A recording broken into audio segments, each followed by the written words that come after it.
I was the ultimate actress, a professional at being A+ student, social butterfly, perfect kid on the outside, while inside dealing with the pain of the sexual abuse that I was experiencing from the age 5 to the date of my incarceration. This is Catherine, just 13. A relative walked in while she was taking a shower. Afterward, he left a 50-cent coin behind. The child protection and legal systems let her down.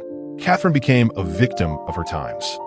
I actually took the fingerprints off the gun and wiped it down. And I told my brother that he got hysterical. He had an emotional breakdown because, once again, this is reality now. This isn't some idea that's in our head anymore. This is reality. They became the youngest people ever tried and sentenced as adults.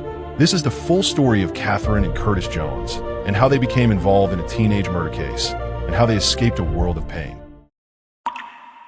In 1985, down in Florida, Curtis Jones and Stacey Parks welcomed their first child, Catherine. Then, in May of the next year, little Curtis came along. From the outside, they looked like a happy young family of 4. But Curtis was a vicious abuser. The abuse started right after they got married. When Stacey was pregnant with Catherine, old Curtis beat her so badly that her uterus actually ruptured, forcing Catherine to be born prematurely. Just imagine living in that kind of toxic environment. Abuse only gets worse over time. By 1989, Stacey had had enough. She packed up and ran to her parents in Kansas, but she couldn't take her 2 kids, who were just 2 years old. She held on to the hope that one day she could bring them with her. Sadly, that day would never come. Catherine and little Curtis had to stay with their dad, and to outsiders, it seemed like the kids loved old Curtis. After Stacey left, Curtis invited a male relative to live with them. And that's when Catherine's nightmare truly began. I was the ultimate actress, a professional at being A+ student, social butterfly, perfect kid on the outside, while inside dealing with the pain of the sexual abuse that I was experiencing from the age 5 to the date of my incarceration. A male relative started sexually abusing Catherine when she was in preschool. She told her dad about what this guy was doing, but he didn't believe her. Instead, he insulted her and told her to shut up. With no other choice, Catherine tried to avoid that monster, but it was all in vain. Later, when little Curtis found out what was going on, they teamed up like never before, swearing they'd find a way to escape that house. Catherine and Curtis were always close, knowing they could only rely on each other in such an unstable home. Child welfare investigators visited Catherine's family 3 times, in 1994, 1996, and 1998. The first 2 times were after Curtis complained to their mom about the physical and sexual abuse. The 3rd time, Catherine reported it herself. But old Curtis didn't believe his kids, or he was just covering something up. In front of the child safety officials, he protected his relative, even when they discovered his criminal history. This guy had a record for minor crimes and had previously assaulted his girlfriend's 14-year-old daughter. But even with all that info, old Curtis defended his relative, forcing the kids to change their stories. Every investigation got shut down, and the tragedy just kept going. Just days after the investigation wrapped up in 1998, old Curtis's new girlfriend, Sonia, moved into the house. She was a cheerful teaching assistant, but to the kids, she was a monster. She saw what was happening in their home, but didn't lift a finger to stop it. One day, Catherine went to the bathroom to take a shower, and that relative followed her in, pulling back the shower curtain. All Catherine could do was curl up in the corner and cry, waiting for it to be over. Before he left, he even placed a 50-cent bet on the toilet seat. Sonia accidentally walked in on this nightmare, but all she did was quietly close the door and disappear. Later, she wrote in her diary, "I want to kill everyone." So Catherine shared her plan with her brother. They should take out all the adults in that house. Little Curtis was all in. He was fed up too. In January 1999, they decided it was time to strike. I was in the kitchen and I was sitting at the table. I already knew what was fixing to happen. We had already talked about it, and she was sitting at the other dining room table. And he shot her in the chest. And she tried to grab the phone, and I went and took the phone. Little Curtis fired several shots at Nicole until she stopped moving.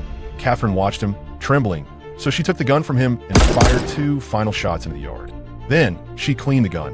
While Curtis was having an emotional meltdown, the 2 kids called 911 and reported the murder as an accident. Then, they bolted from the house. I was trying to calm him down, and we ended up leaving the house because of all the blood and stuff that was everywhere. And I called my best friend, And she came and we went to her house, and then we went to another friend's house. And I had told my brother, if anything happens, I did it. You didn't have anything to do with it. Catherine was ready to take the fall for Curtis, willing to go to prison herself. But when the police caught the kids at 7 a.m., Curtis took all the responsibility. Little did they know, this nightmare was far from over. They were put on trial just like adults. Their defense team painted a picture of their troubled childhood, while the prosecution portrayed them as jealous little monsters who killed Nicole just to gain Curtis's affection. Then, 13-year-old Catherine received a deal that could lead to a lighter sentence. There was a chance that they were saying that maybe I could go home if I testified earlier than my brother, and I was like, no way, because, I'm the reason that he's in this predicament. And what they wanted me to do is not take responsibility, which would have been a lot. Catherine protected her brother and made sure they served their sentences together. Even though Curtis was sentenced to 22 years, Catherine was given 18 years.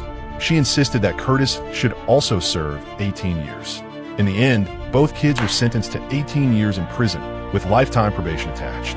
At the time, Catherine was only 13 and Curtis was just 12. They were sent to adult prison to serve their sentences, and they never had any contact with each other again. As a result, they became the youngest people ever tried as adults in the U.S. Clearly, they weren't prepared to face the reality of their situation. We were talking in the jail, and he was in shock. I mean, he was absolutely shocked. He didn't appreciate the consequences of what he was facing.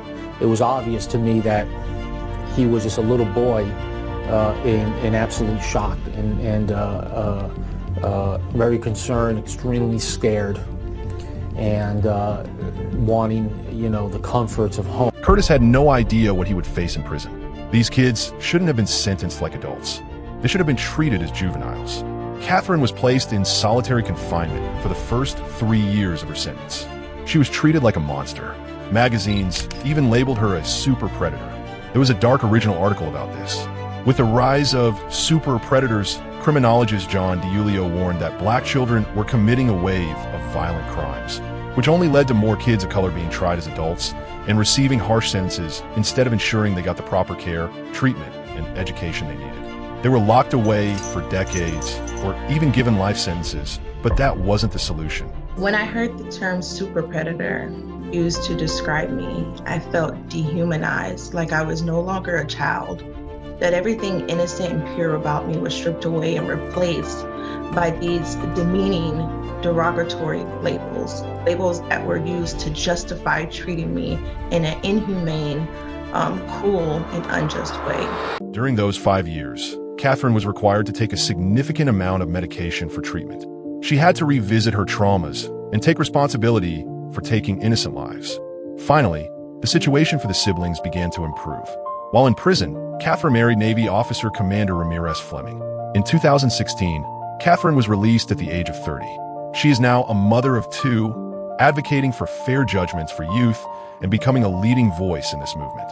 Curtis was released a year later, also at 30, and he is now ordained as a pastor. The child welfare and justice systems failed these 2 kids, who had several opportunities to escape their horrific home life or to be convicted by their monstrous relatives for incomprehensible crimes. When their story unfolded in court, no one took it seriously. Now, the siblings are finally reunited, and they have bright futures ahead.